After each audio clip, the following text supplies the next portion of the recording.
Hi friends, welcome to up and down Tamil. இன்றைக்கான புதிர்கட்டங்களுக்கான குறிப்புகள் அதை பார்க்குறதுக்கு முன்னாடி மறக்காமல் நம்ம channel up and down Tamil அப்படிங்கிற சேனலை சப்ஸ்கிரைப் பண்ணிக்கோங்க. சப்ஸ்கிரைப் பட்டனை கிளிக் பண்ணிங்கன்னா பக்கத்தில் பெல் சிம்பிள் ஒன்று வரும், அதையும் கிளிக் பண்ணிக்கோங்க. அதை கிளிக் பண்ண உடனே பார்த்தீங்கன்னா 3 ஆப்ஷன் இருக்கும். அதில் ஃபஸ்ட்டு ஆல் அப்படின்னு ஒரு ஆப்ஷன் இருக்கும், அதையும் கிளிக் பண்ணி வச்சுக்கோங்க. நான் போடக்கூடிய வீடியோஸ் எல்லாமே உங்களுக்கு நோட்டிஃபிகேஷன்ஸாக வரும். இந்த வீடியோக்குள்ளே லைக் பட்டன் இருக்கும், அதையும் தட்டி விட்டுக்கோங்க. ஷேர் பண்ணிக்கோங்க இந்த வீடியோஸை. இதற்கான விடைகளை நீங்கள் எங்கே அனுப்பணும்னு பார்த்தீங்கன்னா கமெண்ட் பாக்ஸில் எழுதி அனுப்புங்க. இன்றைக்கான புதிர்கட்டங்களுக்கான குறிப்புகள், இது 4 எழுத்துக்களை கொண்ட ஒரு சொல்.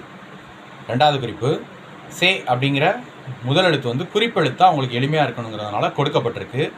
3வது குறிப்பு, நம்ம படிக்கிறோம் இல்லையா, படிக்கிறது ஒரு வகை. சில வகைகளை சிலதை செஞ்சு பார்ப்போம், அதை இந்த சொல்லுவோம்.